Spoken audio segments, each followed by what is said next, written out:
Stand by. Good evening, ladies and gentlemen, and welcome to tonight's Can you give it meeting. 2 minutes? Not quite there yet. It's still setting up. 2 It seconds. says live on my screen here. Okay, sorry, right. I'll wait for the director to give the direction. Good evening, ladies and gentlemen, and welcome to tonight's meeting of the Rushcliffe Borough Council Planning Committee. May I apologise to members and also our guests who are with us this evening, and also anybody who might be waiting to watch the meeting on YouTube. The meeting was due to start at 6:30. Everyone was here ready to start. We were all geared up and ready, but technical reasons, which I don't really understand, but it was to do with the YouTube link, were not working. So colleagues and officers at the council were working very hard to get it all up and running again, and we had to, in effect, delay the start of the meeting until 7:30. So here we are now. So welcome and apologies. For anybody who is perhaps watching on YouTube, just so you know, my name is Councillor Richard Butler. I'm the chairman of the Planning Committee, and with me tonight, Borough Council officers, I've got Mrs. Sells, who is the Borough Solicitor,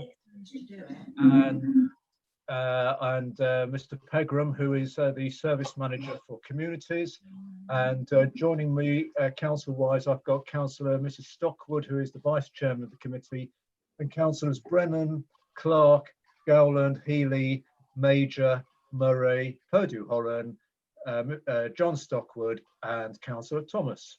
So we'll go into I keep hearing strange noises on the line. I'm sure it's okay, but we'll go into the agenda now. And so item 1, apologies for absence and substitute members, please.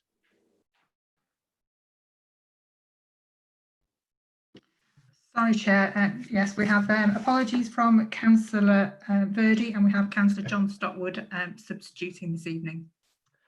Okay, thank you very much, and welcome to Councillor Stockwood for standing in. That's much appreciated. Item 2, do we have any declarations of interest under the Code of Conduct and/or under the Planning Code? Yes, please, Chairman. Councillor Healy. As Ward Councillor for Cotgrave, I need to declare an interest in the first application, and as such, I will exclude myself from any discussion. Okay, thank you, Councillor Healy. Well, in a similar vein, it's not so much declaring an interest, but because I'm also a ward member for Cotgrave, the way the rules work now is that if you are a ward member on the planning committee, you do have to stand down for that item of the committee. So that is noted. Right, so we'll go into the minutes of the previous meeting, which was held on Thursday the 13th of August. I think I'm aware of a slight typing error in that. Does anyone wish to highlight that? Councillor Clark. Thank you, Chairman. There was, I think, a slight typo in the decision for 2 Johns Road, Ratcliffe-on-Trent, but I was in communication with Mr. Pegram, and Mr. Pegram assured me that the actual decision that was issued was correct. It's just that there was rather an important word missing, i.e. none or not, but in the decision. But perhaps Mr. Pegram could just confirm to the committee that the actual decision notice was actually correct. If you could, Mr. Pegram, yes, please. Yes, Chairman, I can. It was basically in relation to the first reason, which said that the developer was not sympathetic to the area. So it's, I can confirm that the decision notice was issued with the correct wording. Thank you very much. And if colleagues are wondering whereabouts on the agenda we're talking, it was page 10, paragraph 1, but we are clear on that. So with that correction noted and made, are we all happy that those minutes are accurate? I assume there's no one disagreeing, so we'll assume those minutes are approved. So we'll now move on to the next. Mr. Chairman. Thank you. Good evening, everyone. The first item, which I am taking, is item number 20/013 094. It's the erection of 3 dwellings with associated parking on land north of 19 Marlwood, Cotgrave, Nottinghamshire. So Mr. Pegram will take us through the slides, please. Thank you, Vice Chairman. Can I ask Councillor Healy if you could just turn your camera off for this item, please? Thank you. Chairman, before I go into the there is obviously late representations that were circulated on this item yesterday afternoon. I just need to make a correction to the paragraph 61 speaks of the level of affordable housing for Cotgrave. It specifies in that paragraph that the level of affordable housing for Cotgrave is 10%, because there is a, if you like, a saturation of affordable housing already within Cotgrave. There is a relevance in the level of affordable housing already in Cotgrave, but the actual reason for the 10% level in the core strategy is due to land values, not the fact that there's already quite a lot of affordable housing in the area. But I will come back to that point as we go through the presentation. I now share my screen with committee. So, Chairman, the application relates to an area of land on Marlwood at Cotgrave. This is at the southern end of the village. Basically, this is Marlwood coming down through here. The application site, as you can see, outlined in red. The area includes, as you'll see in the photographs in a moment, an area of green open space and also an area of car parking. Eastwold comes down the eastern side of the site, abutting the eastern boundary. So that's the site in the aerial photograph you can see again. So it's a green area of open space with an area of car parking here. That's looking up Marlwood. So the application site is actually to the right of the photographer here. So that's looking back, as I say, along Marlwood, direction of travel for any vehicles approaching the site. And then turning around, looking at the site. So you can see the site here. There is, I understand this is a recent addition. This is a Virgin box which has been installed.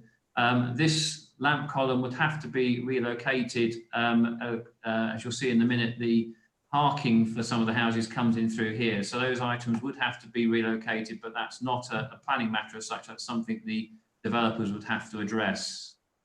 That's then looking across the open space to Eastwold on the other side of the site. And then coming across, now standing roughly within the parking area, again, looking at the application site with Eastwold running down that side. Now standing more southerly to it, looking in a northerly direction. So that's the nearest residential property that adjoins the site. And then again, just looking across the site from Marlwood. And then standing now on Eastwold, looking the other direction. So now Marlwood is in the distance and you're stood on Eastwold in this shot. Again, that's from Eastwold, looking across the site. So again, parking area, this grass area, and the bulk of the grass area comprises the application site. And then looking more due north, so this is the rear of the adjacent property, and there is also another parking area you can just see creeping into the picture to the right here. That's, again, stood in the parking area, looking in a westerly direction across the front of the properties that face on to and look northerly across that open space area and parking area. So, Chairman, the application is for a terrace of 3 affordable units. The applicant in this instance is the Housing Association. So the proposal is for 3 affordable units. It's 2-bedroom in the middle, 3-bedroom to the side, and a 4-bedroom on the opposite end. There's the parking spaces, or 3 of the parking spaces, and you can see just marked there, there's the lamp post that would have to be relocated, and the Virgin box that was also in the picture roughly there. Proposal also includes 4 parking spaces down this side, and the creation of an additional parking space in this area here. So it retains all of the existing parking with some additional parking for the site. That is the proposed design of the houses. So as I say, the end one here is a 3-bedroom unit, the central one, 2-bedroom, and then a 4-bedroom unit on the other end. That's the front elevation or southern elevation. And then the elevation that would face north towards that nearest residential property is the bottom right-hand corner image. Chairman, I think the site is within Cotgrave. It is obviously one of our areas for growth. So in terms of principle of development, there is no objection to the principle of this development. However, Chairman, this one turns on policy 34 of the local plan part 2.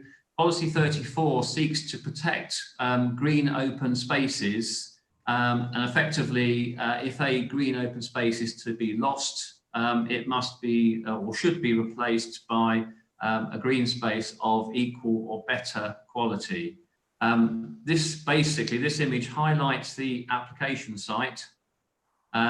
This is a main body of open space or play area, although I understand this may be gated with limited access. And then there is a recreation ground further to the north. We did receive pictures, Chairman, from residents which show that this area, the application site, is very well used by local children for playing on and just general enjoying recreational purposes. And we also received pictures, Chairman, showing what I would describe as indiscriminate parking, but creating difficulties for emergency vehicles. However, on that latter point, I would say that we've got no objection from the Highway Authority to this scheme. As part of the mitigation for the loss of the open space within the application site, Chairman, the applicant has offered to improve a piece of open space in this location, and that is the area in question. Chairman, if I refer back to the policy requires that if open space is going to be lost, it should be replaced by open space of equal or better quality. It's your officer's view, Chairman, that firstly, this already exists, so questionable whether it is a replacement or an offset. Secondly, that area of open space is located to the rear of properties. It doesn't benefit from very good surveillance. It's not ideal for young children and toddlers to play on, certainly not as well surveyed as this area here. As you can see, these properties all face and look over that open space. Chairman, there is a balance to be had here. Clearly, one of the council's priorities is to provide affordable housing or deliver affordable housing within the borough. The applicant is a partner organisation to the borough. We work together to deliver affordable housing. And therefore, Chairman, the balance to be had is whether or not the provision of 3 affordable units on this site outweighs the loss of that open space. If I come back to this image, there are other little areas of green space, verges, areas in front of dwellings, but they don't serve, Chairman, in our opinion, as a sort of a suitable play space as this one does. Coming back to the issue of 10% affordable housing in Cotgrave, on any new development, we would require 10% affordable housing.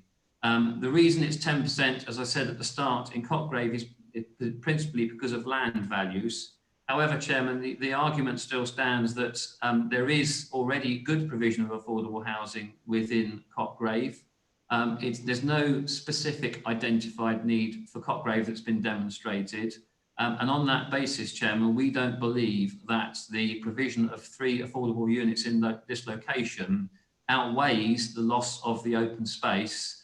And we believe, therefore, that the proposal is contrary to Policy 34 and is therefore before you with a recommendation to refuse planning permission. Thank you. Thank you, Mr. Pegram. We have 3 speakers for this application. I'd like to point out to them that they are very welcome, but they have 5 minutes to speak. Unfortunately, we are very strict on timekeeping, and you'll be stopped when the time is up. I understand the first speaker is with us. It is the applicant, Mr. Gatehouse. When you're ready, Mr. Gatehouse. Thank you, and good evening, Vice Chairman and members of the committee. By way of introduction, my name is Andrew Gatehouse. I'm an Assistant Development Manager and the applicant presenting this scheme for Metropolitan Housing Trust. We are a housing association that primarily operates in the East Midlands, South East, East of England and London, and we're also a member of the National Housing Federation. Rushcliffe is one of our core local authority areas in which we provide housing, and we own and manage over 4,000 homes and 700 garages in the borough. Much of our own stock within Rushcliffe is a result from the housing stock transfer with the council in 2003. MHT are pleased to bring forward this proposal, which will deliver homes in line with our goals, as well as allowing us to strengthen our relationship with the Rushcliffe Borough Council. MHT believe that the redevelopment of small and infill sites can make a valuable contribution to housing supply. Accordingly, we have identified the opportunity to redevelop smaller sites for new locally affordable homes, including this Windfall site in the key settlement area of Cotgrave. I would now like to outline some of the key benefits that this proposal will bring to the borough, to local residents and the surrounding area. The proposed development will make a small but significant contribution towards Rushcliffe's annual target of new homes, providing 3 new family-sized homes, which are proposed as rented accommodation. The scheme provides 100% affordable housing. In March 2018, the Rushcliffe Borough Council Cabinet approval was granted for this council-owned site to be disposed of to MHT at a nil value, representative of the fact that the need for the asset no longer exists. The shared vision was to facilitate the delivery of affordable housing in the borough, as determined by the council, and to help address local housing needs. The Cabinet report notes that in its current format, the site makes minimal contribution to the council's priority, but it could maximise its contribution by delivery of affordable housing units. MHT are of the view that the proposed transfer of the land from the council strongly indicates that the benefits associated with the development of the land at Marlwood outweigh the loss of the amenities. In terms of local resident benefits, we understand that there is concern around the loss of the existing amenity space at Marlwood. To offset the loss of amenity space, MHT proposed to improve the vacant piece of land, green space, at the end of Eastwold, adjacent to the site, which is outlined in red on the plan provided. We would be agreeable to fund the clearance of any overgrown vegetation and fence boundary repairs sufficient to make the land into a replacement open space provision suitable for informal community recreation within a capped sum of £10,000. Also, the proposed housing scheme will enable access for local people to affordable rented homes, and 8 new parking spaces will be provided at Marlwood as part of the proposed development. 6 spaces associated with the new homes, plus 1 space available for visitors, and an additional parking bay opposite the site, increasing existing marked parking bays available to local residents from 8 to 9. In terms of surrounding area benefits, the site is not subject to any site-specific allocations or designations.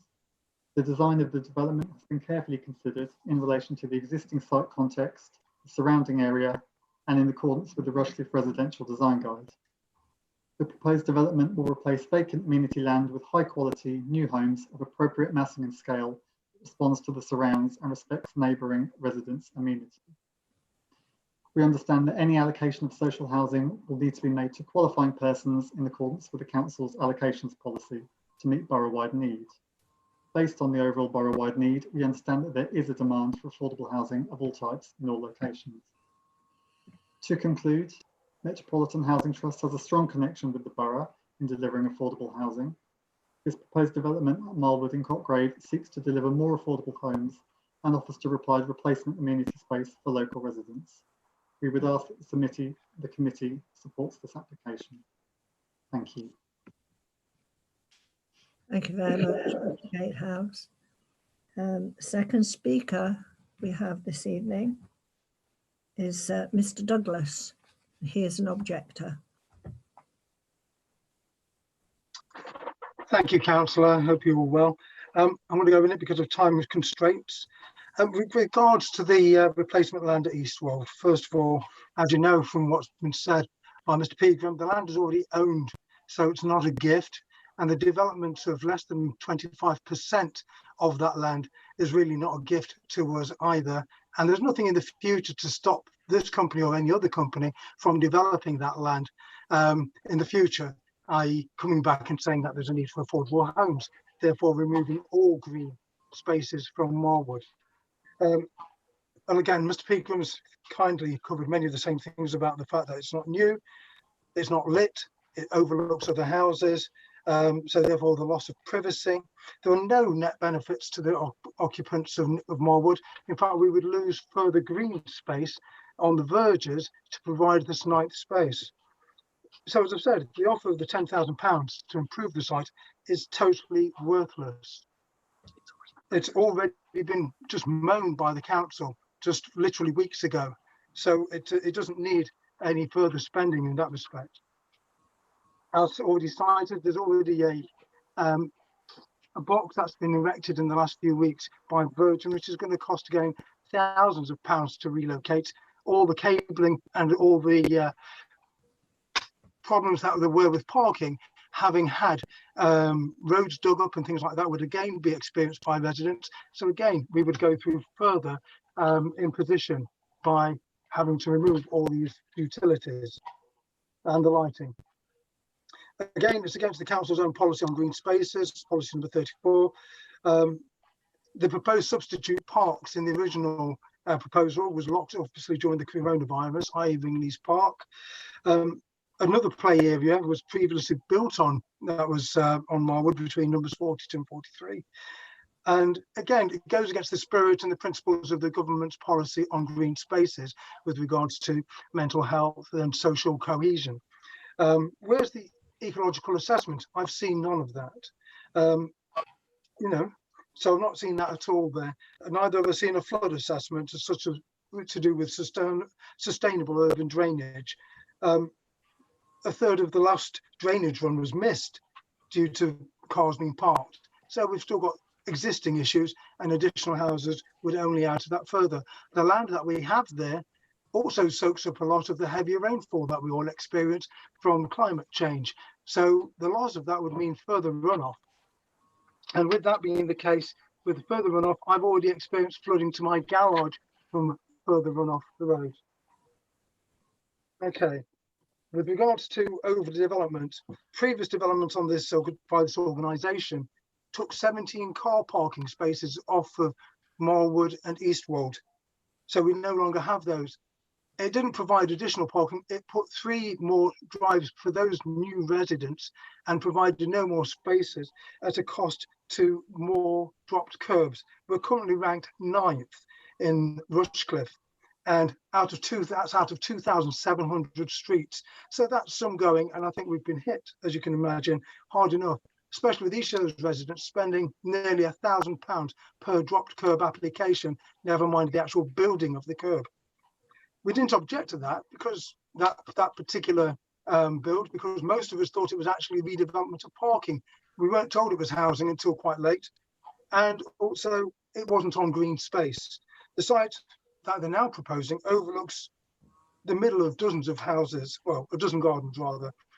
And because of the congestion we had, not just from the construction, but also we have missed bin collections regularly due to other developments on Marwood, and we've had emergency vehicles not make it to the homes where they're needed.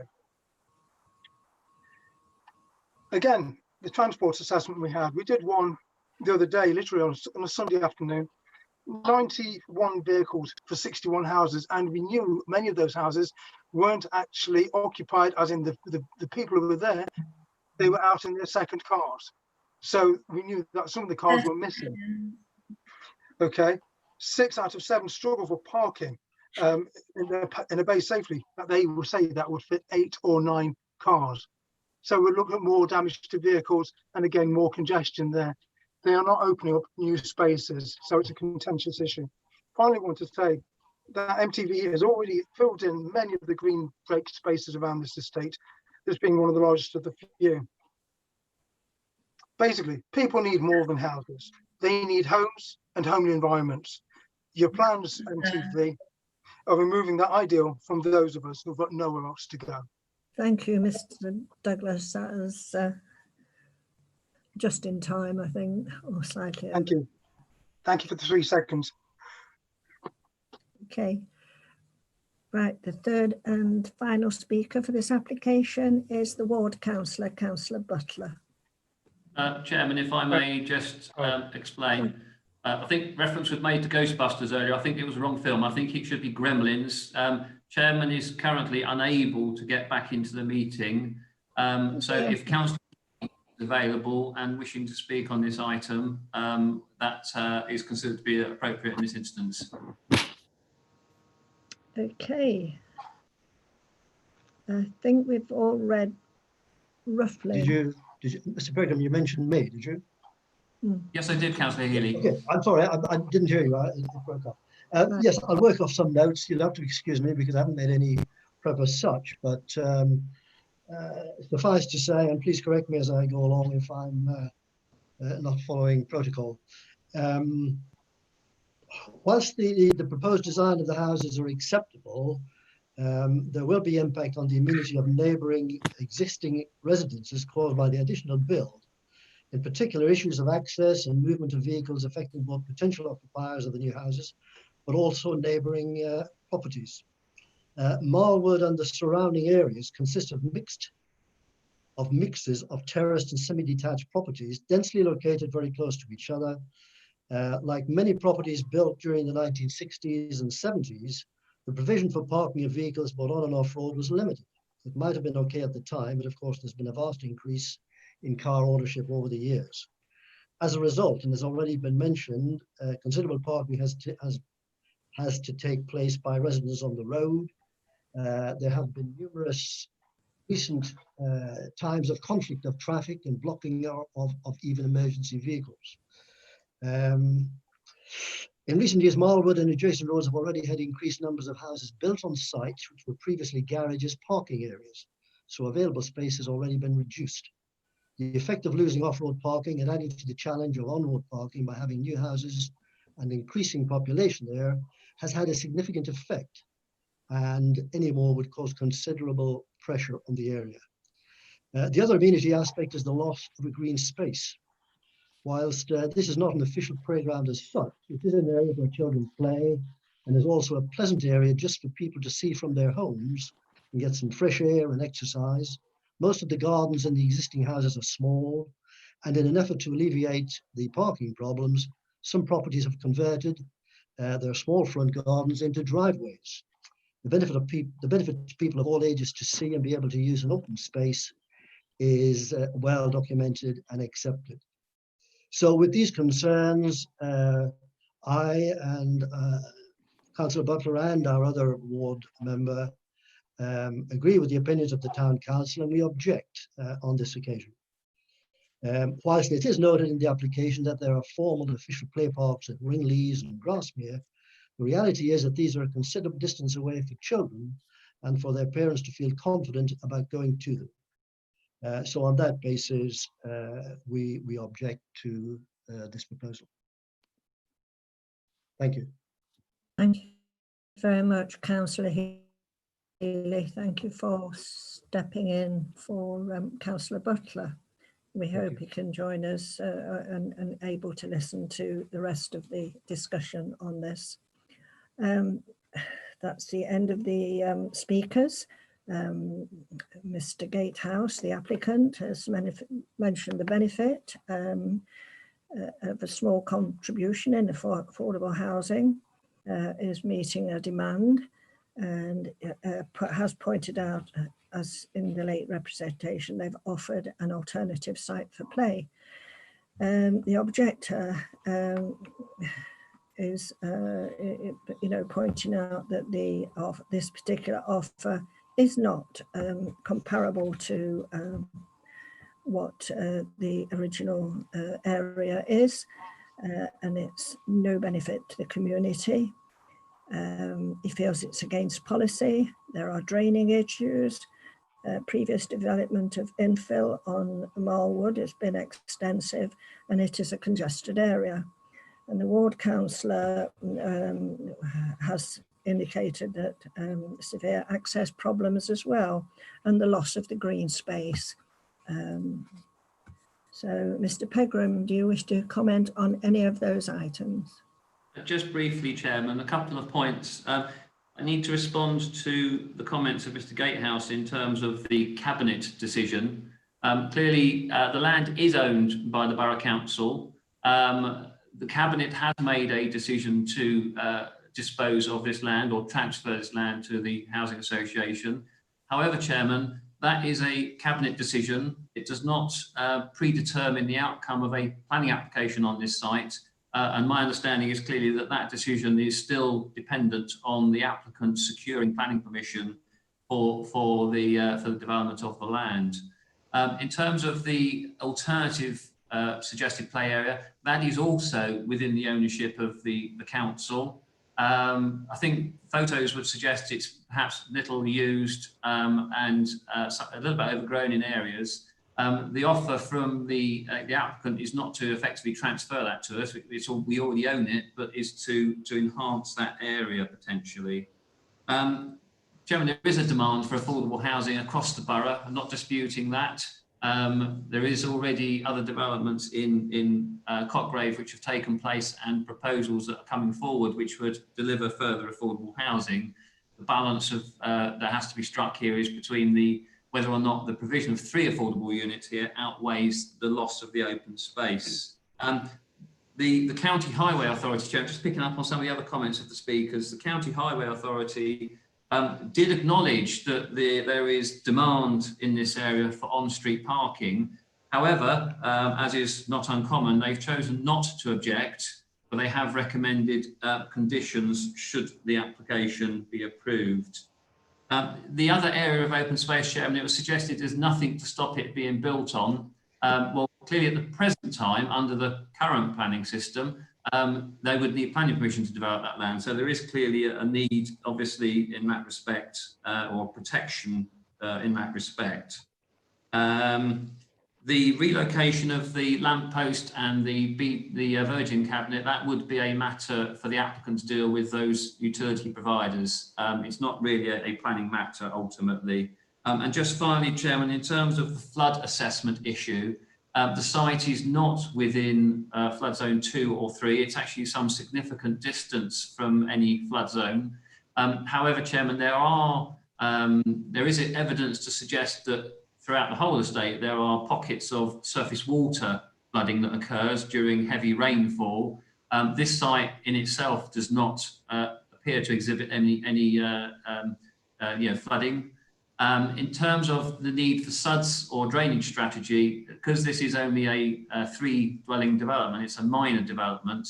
Normally, we wouldn't expect schemes to demonstrate drainage strategies and SUDS until they become a major scheme, and that's obviously 10 dwellings or more. Thank you, Chairman. Thank you. Councillor Clark, you indicated first you wish to speak. You're muted. Sorry, thank you, Chairman. Just before I talk about this application, just wanted to explain, if anybody saw me talking on the phone, it wasn't out of disrespect to the committee. It's because Councillor Buckler rang me to tell me of his problems. He's lost his Zoom connection completely, and I suggested he tries to reload his Zoom app. So he's still trying to do that, according to his messages. So you may be chairing the rest of the meeting, Vice Chairman. Thank you very much. Anyway, back to the application. Yes, I completely support affordable housing, provision of affordable housing, obviously, as I'm sure the whole of the committee do, but not at any price completely. I think this space is an important open space, just by the layout of that area of housing. You can see that it sort of provides a bit of a green lung, if you like, and provides a bit of openness. I think this proposal would give it a very cramped feel to that area. And I don't believe that the alternative piece of land is commensurate with the benefits of the current open piece of land at all. I think there is a considerable difference. So I completely agree with Mr. Pegram's recommendation. I think the first sentence does say it all, that the loss of the open space outweighs the provision of this particular proposal, because at the end of the day, it is a development. It's not about being against affordable housing. We are looking at a development and building houses on that open space, which will be lost. So I'm quite happy to move the recommendation as printed in the agenda, Madam Chairman. Thank you.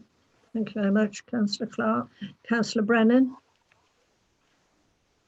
Thank you, Madam Chairman. I've got one observation and then a question, please.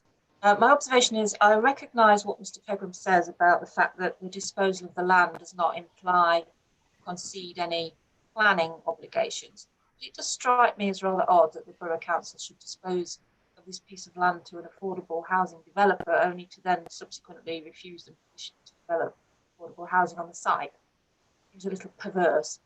That's my observation. My question is, was this piece of land, I don't know if it's possible to get the aerial slide up again that shows the land in relation to the rest of the housing development. Was the land originally intended to be an area of green space? Because it sort of looks as though it was almost intended to be included as the rest of the street, and somehow got missed or left or not developed for any reason.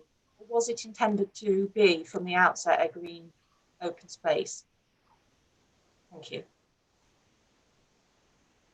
Thank you. Mr. Pegram. Chairman, unfortunately, I wasn't with the borough or in the area when this development was conceived. Might even predate me, full stop. But my understanding, Chairman, is that there are or have been a number of open spaces across this site. This is the area in question we're talking about at the moment. If I go back to this one, as I alluded to earlier, there are, if you like, it may be the case that there's sort of green verges and parcels or pockets of green space throughout the estate. Obviously, we try and, these days, we certainly try and include green space in the area to make it more attractive for health and well-being reasons. And I don't see that it had been any different when this estate was conceived. As you heard from the residents, some other areas have been developed. There have been some garage forecourts have developed and some, I understand, one other pocket of open space. But I don't think this was necessarily neglected, left over or forgotten. I think in my view as a planner, I think it was probably a deliberate provision of open space for aesthetics and for people's well-being. Okay, thank you. Thank you. Is anyone, we're looking for a seconder for the proposal. I think Councillor Thomas has a hand up. Right, sorry, Councillor Thomas. Oh, and Councillor Gowland. Yes, I wasn't offering to second, but I did have something to say. Right. I think the issue of parking obviously is of great concern to the residents, but is not being put forward by the officers as a reason for refusal, and has not been objected to by Highways. And the fact that they are having to make parking spaces in their front gardens, I think that's fairly common really across many areas in the borough. So it comes down to this balance between the affordable houses, providing affordable houses, and the value of the green space. The value of the green space was already discounted by Rushcliffe 2 years ago when it disposed of it. And it did so on the basis that it made minimal contribution to the council's priorities in terms of, amenity to residents and so on and so forth. In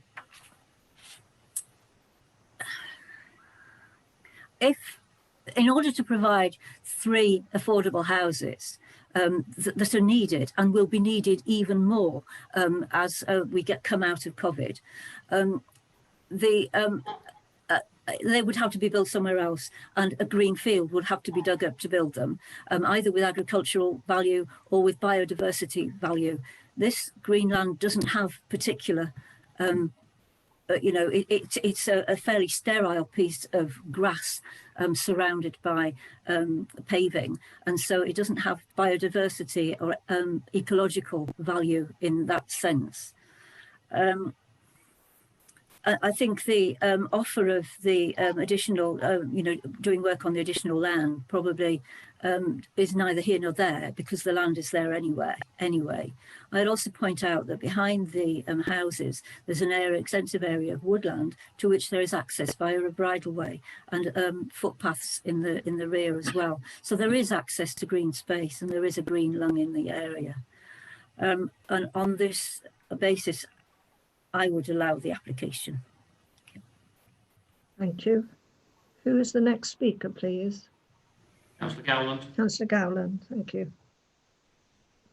Thank you. I would second what Councillor Brennan said. It seems remarkably unfortunate that Rushcliffe have wasted potentially Metropolitan's time in creating this application when they gave them the land.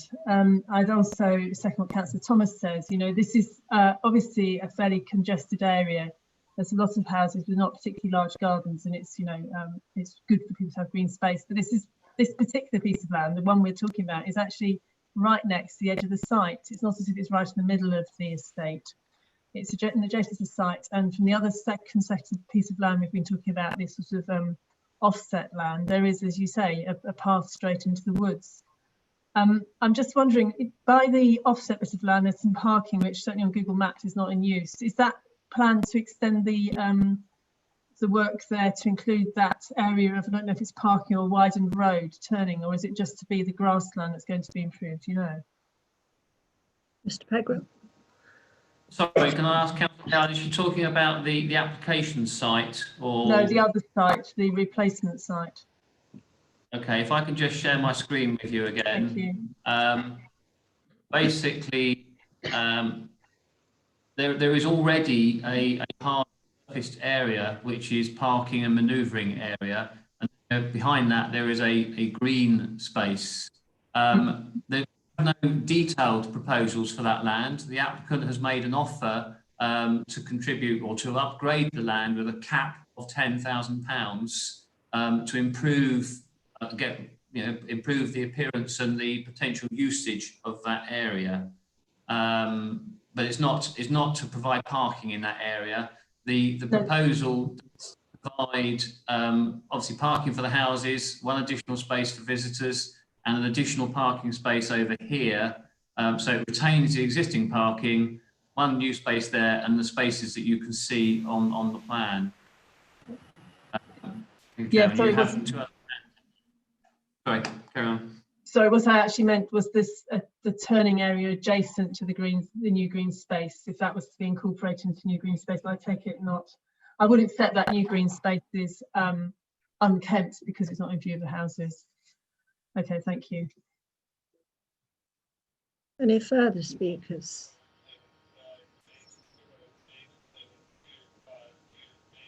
Councillor Major. Councillor Major. Hi, sorry, I tried to raise my hand properly as well.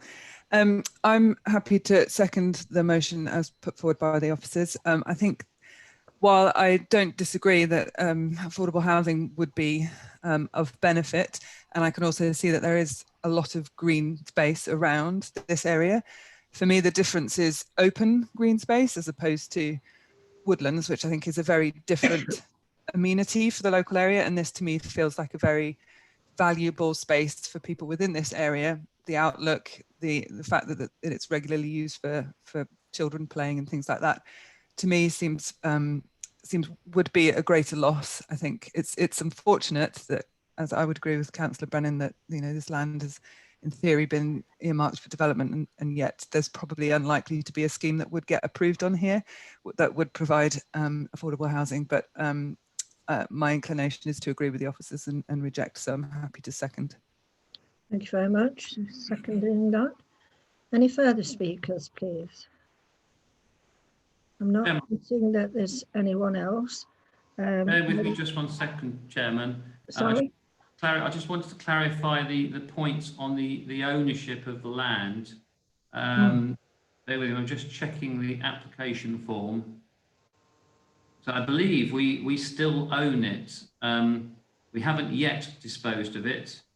I didn't think we had. No, we haven't yet disposed of it. There is a decision by Cabinet to dispose of the land, but as I said earlier, that does not predetermine the outcome of any planning application. That merely sets a decision in place that if planning permission is secured, then the council would be willing to transfer the land. But at the moment, it is still in our ownership, and the application was accompanied by a certificate B confirming that the applicant served notice on us as the owners of the land. Thank you, Chairman. Thank you very much. As I was saying, Councillor Clark has proposed this. Councillor Major has seconded it. The recommendation is that planning permission be refused for the reasons on page 37 of the agenda. All those in favour? Oh, sorry, we don't vote by hand now. Ms Sells will take the vote. She's still present. I can't see her on my screen. I'm here, Chair. I'll run through the councillors in alphabetical order, please.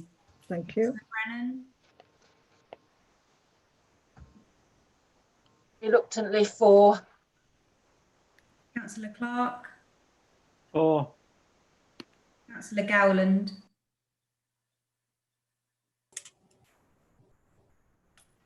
Sorry, abstain. Councillor Major. For. Councillor Murray.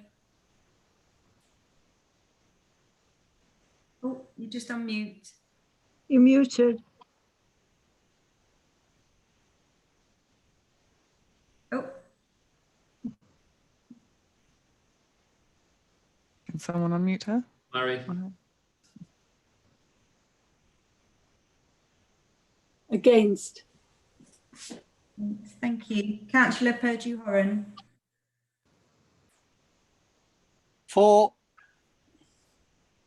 Councillor M. Stockwood. For. Councillor J. Stockwood. For. And Councillor Thomas. Against. Thank you.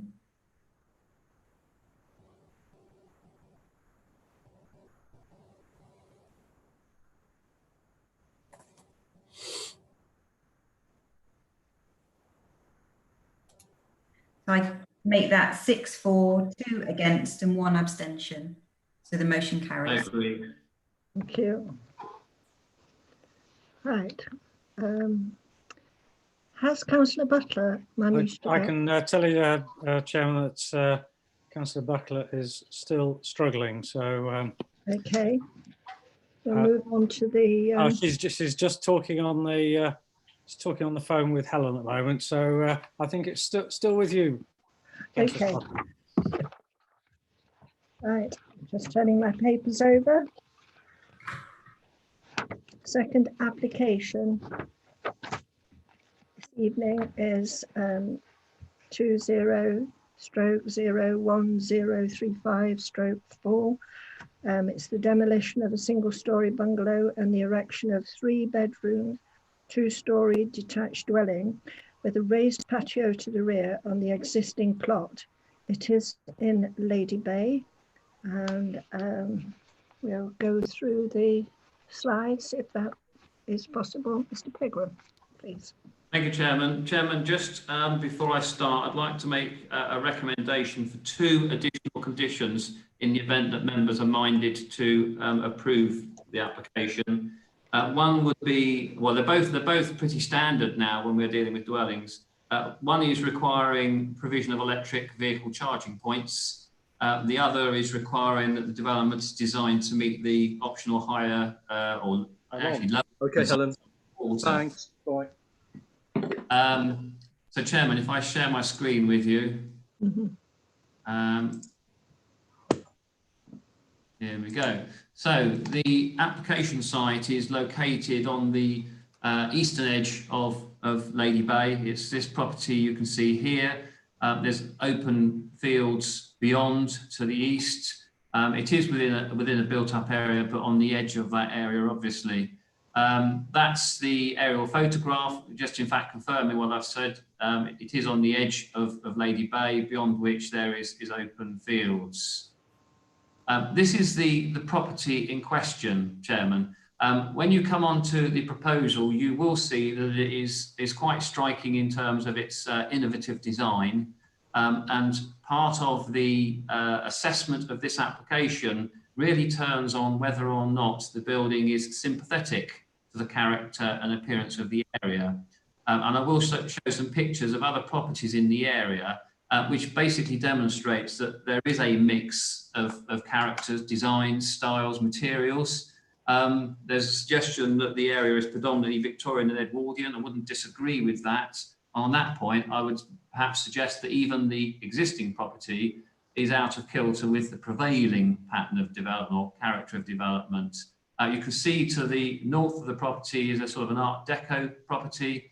To the south is a chalet bungalow, but that property has had permission for extensions, providing a more contemporary appearance to that building.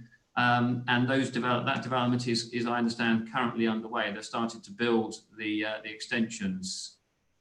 Just another shot showing the relationship with the neighbouring property on that side. And again, looking across at the property on this side. This is at the rear of the application site. So again, this is the bungalow that would be demolished to make way for the proposed dwelling. And again, just showing you that relationship with the property to the south and the property to the north. Stood now in the garden of the property to the north. So this is the application property that would be demolished. And you can again see the relationship between those two properties.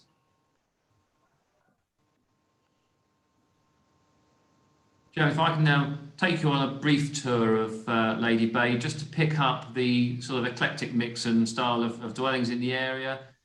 This property has had, although it's on the back, has had a modern extension built, flat-roofed, contemporary design.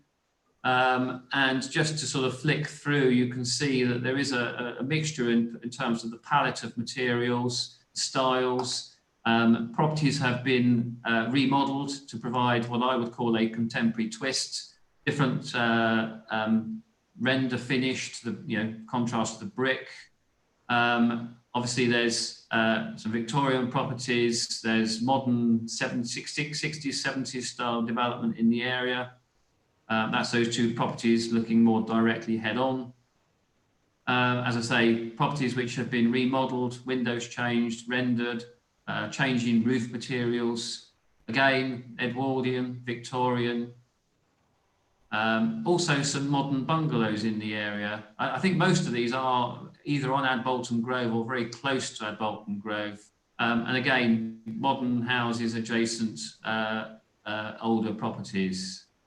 And again, another one which has been modified or rebuilt with a different appearance to the prevailing pattern there. And again, mansard style roofs. And generally, as you can see, there is a real mix in terms of character of buildings and styles and materials. So Chairman, this is the application property as you saw it in the photographs. That's the one that would be demolished. That's again just the elevations of what you've seen in the photographs. And the proposal is for a two-storey property, and as I say, of a striking contemporary design. Obviously, living accommodation on the ground floor with a garage, 4 bedrooms at first floor. Or is it 3? Sorry, Chairman, 3 there. And these images, Chairman, before you gasp, do not do the scheme justice. If I can go to perhaps, if I can show this is the approval for the neighbouring property. So that is turning that property into a very different appearance. different materials, steel sheet roofing, render, large glazing areas, giving that a contemporary design. Coming back to the proposed scheme, this is perhaps a little bit better in terms of its presentation, brings it to life more. Proposal is that the lower ground floor would be constructed in buff brick. First floor, there would be render with timber slats and panels. There is within the scheme provision or potential for the provision of photovoltaics on the roof. This is obviously giving you a bit of an artist's impression of how it would fit into that area. Looking down the street. And then from the rear, as I say, again, this shows the changes or how that property may appear once it's had its proposed extensions, and the rear of the new proposed dwelling. Chairman, the site is clearly within the built-up area. It is occupied by an existing residential property. There is no objection in principle to the replacement of that dwelling. In my view, there's no objection to the replacement of that dwelling with a two-storey property, given the properties that are on either side. Obviously, the determination of this one turns on the design and whether it's considered to be good innovative design. Other factors that need to be taken into account, Chairman, the site is within flood zone 2 and 3. However, this area does benefit from flood defences to the River Trent. The application was accompanied by a flood risk assessment. Further information was provided on flood risk to satisfy the Environment Agency, and Environment Agency now recommends grant of permission subject to conditions that the dwelling is constructed in accordance with the measures that are set out in the flood risk assessment, the resilience measures basically. There is also, Chairman, a recommendation from your ecology officer that in order to deliver biodiversity enhancements, things like bird boxes are provided as part of the scheme. Chairman, your officers are satisfied that this is a good example of innovative contemporary design. No, it doesn't look like the other properties in the area. So arguably, no, it's not in keeping. The test is this sympathetic to the character of the area and the other properties in the locality? As I say, your officers believe it is, and it's therefore before you, Chairman, with a recommendation to grant planning permission. Thank you. Thank you very much. I believe Councillor Butler is present now. Yes, thank you, Madam Chairman and colleagues, ladies and gentlemen. Something really bizarre happened to my IT just as I was in full flow. I've even had to resort to getting a different computer out here as well.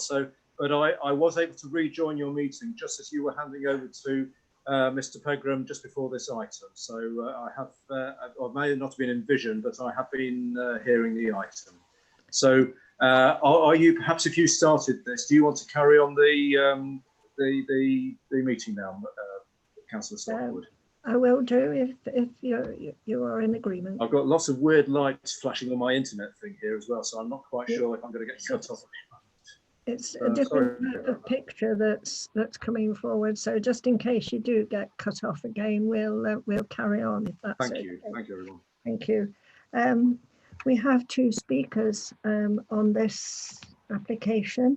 The first is the applicant, Mr. Sewell, and I will apologise to you, Mr. Sewell, wherever you are, I see you, for the huge delay we've had this evening. Problems all round, so my apologies. You probably heard me early on say you have 5 minutes, and start when you're ready, please. Thank you, and thank you for the opportunity to speak. I just begin by saying that my wife and I have lived in Lady Bay for over 15 years now, and we love this area. For many years, we've wanted to have the opportunity to build our own family home that will last us into the future as our daughter grows up and we approach retirement. So put simply, we're seeking approval to create what we think is a modest, low-energy family home to replace what is an old and inefficient property which doesn't fit our needs and which we believe has little architectural merit. We decided to follow advice with a pre-application approach. And so, of course, we're really pleased that the Council Planning Officer has fully supported our proposal. We can see, and we do acknowledge, that there have been objections, some of which might be seen as a bit personal, but we've also had commendations for our proposal, including support from one immediate neighbour. And we're really hoping that any subjective negative comments will be recognised as such in this session.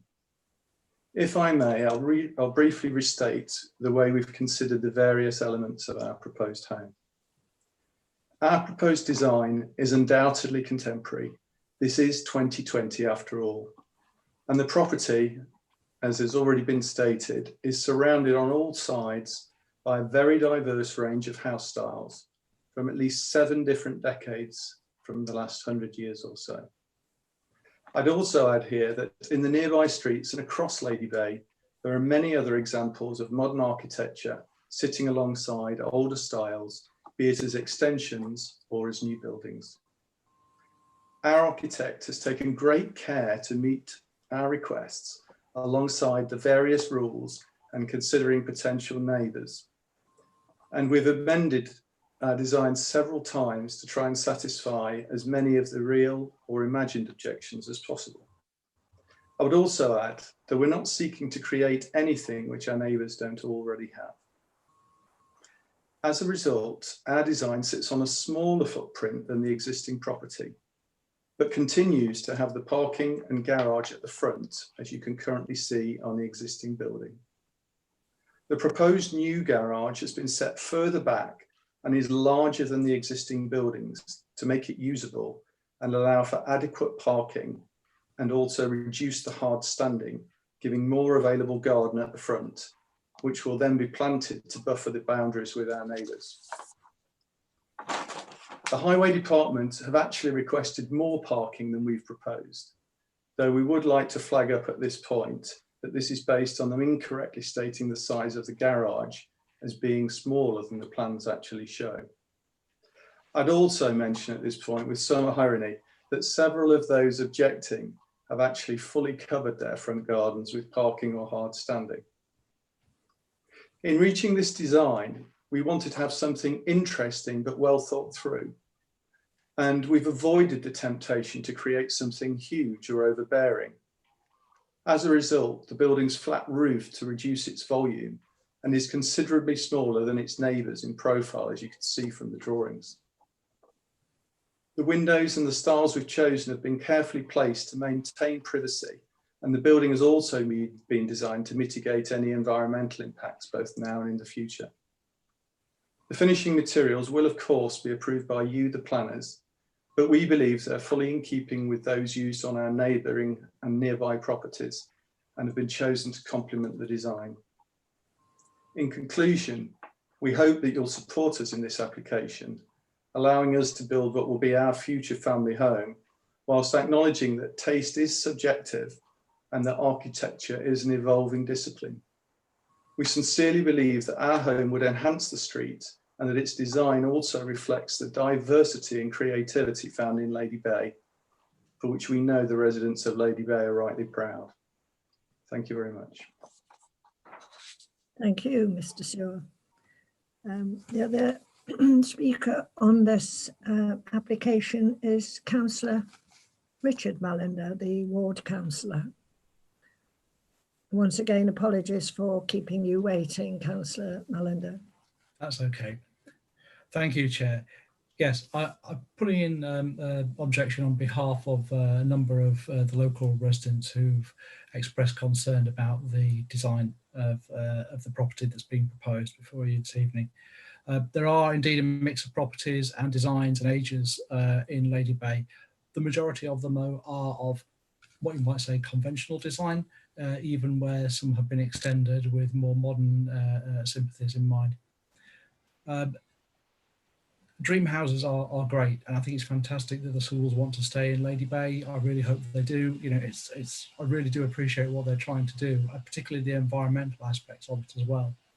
And some dream houses often look great in a large plot, but this is a small plot, and I really don't feel that it's appropriate that this particular design is allowed to go forward. It is very unsympathetic compared to other designs within the area. We're sad to see, and this isn't a planning issue, but people have mentioned that it is sad to see the loss of another bungalow where we've got people who wish to stay in the area as well who have limited mobility. And this is something that's a concern to the community. There's been expressed concern over loss of light and being an overbearing development as well.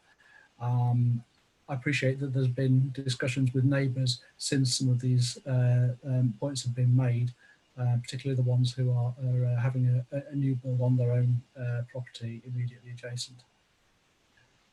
As I say, the main concerns are the fact that the property is very out of keeping with the others in the area. Maybe not so much on Bolton Grove in some cases, but certainly throughout the Lady Bay area as a whole. And therefore, I'm asking that you reject this particular design. Thank you. Thank you very much, Councillor Mallender. Okay, the two speakers, the applicant has spoken of the fact that it's a low energy modest building with a small footprint, contemporary design, and they maintain amidst a plethora of different designs. It does say he's being careful of privacy, and you know, this whole application is really on design. So the ward councillor who is objecting has concerns about that design. He appreciates what the applicant wants to do, but maintains it's unsympathetic. There's a loss of light to neighbours and out of keeping. As I say, it is all on design, and perhaps Mr. Pegram would like to add to that. Perhaps not at this moment, Chairman. There may be some questions, perhaps only to highlight the comments or the contents of the National Planning Policy Framework, which basically says we should not seek to stifle innovation and you know, different design. It is different. It is an assessment of whether you consider it to be good different, if you like. The property, I'm just looking at the plan here, the property sits largely on the existing footprint of the bungalow. So it's not, it's maintaining a satisfactory garden area as well. So it is, yes, Chairman, over to you. It's really down to the design, I think. Clearly, the other factors are important, impact on neighbours, yes. But again, the scheme, in my view, has been designed carefully to avoid overlooking, certainly, and we don't believe it would have an adverse impact on neighbours. Thank you. Thank you. I can't see any hands up. Who want to open the debate, please? Councillor Brennan, I saw yours first. Thank you, Chairman. Well, this is an interesting one. One man's striking contemporary design is, I suppose, another man's hideous carbuncle. And as the applicant has said, it's very difficult to judge these matters of taste. But I think it's great. I think it's really interesting. I think we tend to be a little bit too reserved or conservative. And I think there is a risk that we stifle innovative housing design by wanting everything to look like a traditional suburban property. So I'd be very happy to support the recommendation from the officers and move that we accept the recommendation to give planning. Thank you very much. So you are proposing that. Thank you. The next speaker was Councillor Gowland, please. Can I ask two questions of Mr. Pegram? Can I check whether this, because I think this is clearly, as far as I can see, on a smaller footprint than the existing property, will it extend back into the garden beyond the new property that's being built on the neighbouring plots? Because obviously it's quite hard to tell from the plans we had. And also, is there an architectural, sort of functional reason for the wood cladding, or is it purely aesthetic? Chairman, if I could take the first one first, because that's the easy one. hopefully you can see the site plan now. Yeah. You may not be able to make out quite so clearly, but if I follow around, the line I'm drawing now is the footprint of the existing property. So it does in areas, it's very marginally beyond the rear wall of existing property here. On the neighbouring property, helpfully, we have dotted the proposed extensions to that property as well. So you can see in terms of the property to the south, it sort of is alongside. Obviously, as I say, it sits on the same footprint. Yes, it is arguably taller in this position, but given the fact of obviously this property has quite a generous garden, the balance is struck that we don't believe it would be unacceptably overbearing or overshadowing. In terms of the wood cladding, I think it's largely aesthetic. There may be some issues of solar gain or shading. Sometimes when you do brise soleil, for instance, that is done in order to try and, obviously with large areas of glass, you get a lot of solar gain. So brise soleil, for instance, is used to try and mitigate the increase in solar gain. But I think in this instance, it is looking at this largely aesthetic to give a sort of a, rather than a bland rendered finish, it gives the building, in my opinion, some interest, Chairman. Thank you. Anyone else's hand up? Councillor Thomas. Hello. Yes, I do think this design has done a good job in terms of its footprint and its massing and scale and relationship to the neighbours. I appreciate that you know, it's a fairly striking design, and people will either hate it or love it. Personally, you know, I think it's a question of how well it fits in with its neighbours, I guess. And if there was a very strong, you know, element of one particular genre or design or whatever in that area, then I'd perhaps feel differently. But certainly the houses adjacent to it are very different from each other and from the rest of the street. And there are different houses opposite as well. So on that basis, I would like to second Councillor Brennan's proposal to go with the officer recommendation. Thank you. Anyone else? Oh, Councillor Major. Hi, sorry, my hand waving isn't as effective as everyone else's, it seems. Yeah, I'd like to echo everything that folks have said. I'm struggling to see how this could potentially cause any sense of loss of light or privacy, given there's such a huge amount of screening, which I think is probably another element of this cladding on the outside, does give that element of privacy both to the inhabitants and to their neighbours. So I think it's been very well designed from that perspective. Equally, seem to be garages on both sides, so I can't imagine how that, and there's huge amounts of space, it would seem, between the neighbouring properties. So I don't think there's an argument there for any loss of light or overbearing. I think we do, particularly in Lady Bay, I think it is renowned for its eclecticism, and I think this is something that we should be supportive of. And actually, it might make it more of a destination. That, like, it's always quite fun to walk around and see different types of housing, particularly in Lady Bay, where there is quite a mix. So yeah, I agree that it's probably not going to be everyone's cup of tea, but personally I think this is a very well designed, sympathetic house for the plot size. They haven't been too ambitious, they haven't tried to whack on as much as they can possibly get in, and it is supporting local family to stay in the area. So from my perspective, it's a great effort. Thank you very much. Councillor Butler.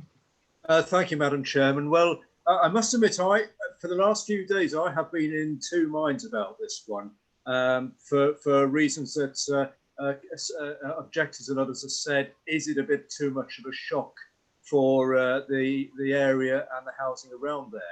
But and I know that we're always reminding ourselves when we're talking about planning applications, we can only discuss the one that we're looking at the moment. But I do keep in mind that over the last year or two, we've had quite a few what you might call radical applications, modern contemporary designs like this, both in fairly densely populated areas like this at Bolton Grove one, but also even out in the rural areas where initially there's this sense of real shock that something's coming along which is going to look so very, very different and will completely spoil an area or change it. So I was really torn between the two, but having gone again up and down at Bolton Grove earlier this afternoon, I am minded to think that this is a well planned and thought out application, and we heard from the applicant the background to it.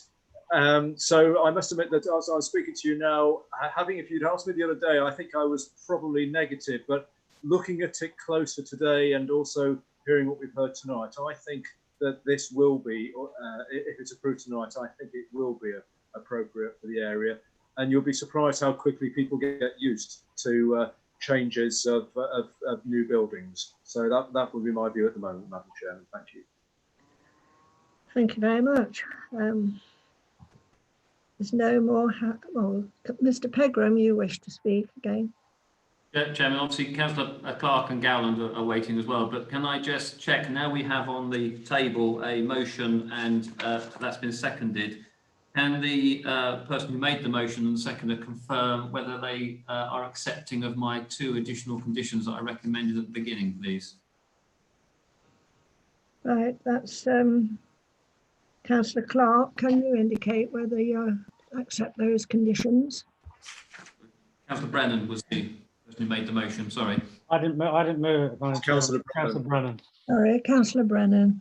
Yes, I'm happy with those. Thank you. And, could you remind us what they are, please, Mr. Pegram?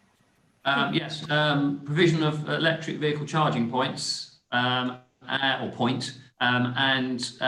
the requirement for the design to be achieve what they call the higher optional water consumption. So effectively, it's 105 litres per person per day. That is enforced by the building regulations, not us, but it's a condition of the planning permission as well. We normally put that on. You've heard from the applicant that the building will be energy efficient, and although I haven't had the opportunity to discuss those with him, I doubt that there would be any objection to those conditions anyway. Thank you, Chairman. Yes, in that case, I'm happy with the conditions. Thank you. Thank you. And Councillor Gowland wanted to speak again. On balance, I'm in favour of this, particularly because it's not overbearing. It's a relatively modest building where somebody could have put something much bigger here. Thank you. And did I see your hand up, Councillor Clark? Yes, I've had the raised hand. Are you not using the raised hand function, Madam Chairman? Anyway, it's been up for quite a while. I just want to ask Mr. Pegram a question, because you talked about the footprint a lot. And so when you were referring to the footprint, were you referring to the ground floor footprint, or were you referring to the overhanging first floor?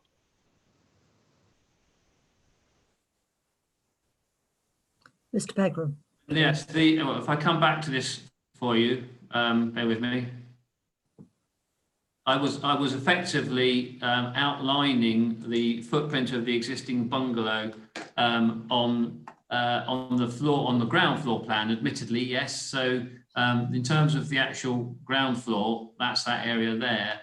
The building does overhang first floor, predominantly in this area here to the front of the building, and that's where there's perhaps been some confusion with highways.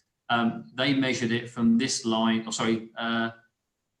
this line here to the edge of the curb, when in fact, obviously, from the garage door, there's adequate space for cars. But yes, there are, and if we come back to these images, it is predominantly to the side and the front where there is an overhang. There's a slight overhang on the north side here as well. Hopefully that clarifies the point for Councillor Clark. Thank you, Chairman. Well, I've no objection to contemporary design, but I think location comes to mind, and I think this is the wrong location for this type of design. I don't think it's sympathetic to the character of the area by virtue of its design, because for me, it's an industrial box raised up in the air, which would have been fine in other locations, but not in this particular street scene. So I can't go along with the design as proposed. I should be voting against it. Thank you. Any further speakers?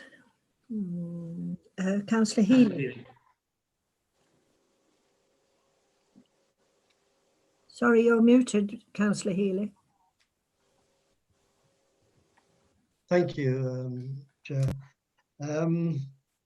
Like Councillor Butler, I must admit I had looked at this last week when we had the paperwork first of all, and I took time today to wander up and down at Bolton Grove. My initial thoughts when I looked at the plans was, well, the design is bold, it's out of character with the neighbouring properties, most of which I must admit are all Edwardian or 1930s. Yes, some of the houses have created extensions, but I didn't come across one property that was built that was a new build with any of the elements that's proposed on here. Yes, there were some additions, there were some alterations to the front of houses, etc. But there is a right mix in there. But I have to say, you know, there's contemporary, and there's this, in my view, is very contemporary in design. And I think we're aware there's a lot of these properties being built across Rushcliffe, West Bridgford, and most of them sit within a nice space and sit well within their location. But I'm not sure that this particular proposal will complement the street, or will look, I have a feeling it might look somewhat out of place. Thank you, Chair. Thank you. Okay, no further speakers, so we ask Ms. Sells to go to the vote, please. Thank you, Chair. In alphabetical order again, Councillor Brennan. For. Councillor Butler. For. Councillor Clark. Against. Councillor Gowland. For. Councillor Healy. Against. Councillor Major. For. Councillor Murray. For. Councillor Purdue-Horan. For. Councillor M. Stockwood. For. Councillor J. Stockwood. For. And Councillor Thomas. For. Well, thank you.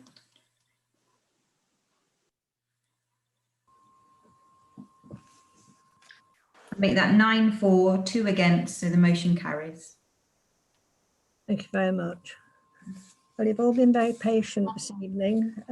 We only had 2 applications, thank goodness, otherwise we'd been going on for ages and ages. So it's time to bring this meeting to an end. Thank you all for your forbearance. Apologies again, and wish you all, we usually say safe journey, but it's a good night. Thank you very much. Thank you, Madam Chairman, and thank you for standing in after my computer failures. That's okay. Thank you, committee.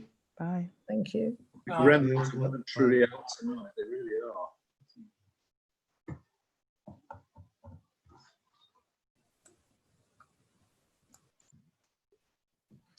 So what went on then? I think we're still live, Chairman. We're still broadcasting, so we're still live. Something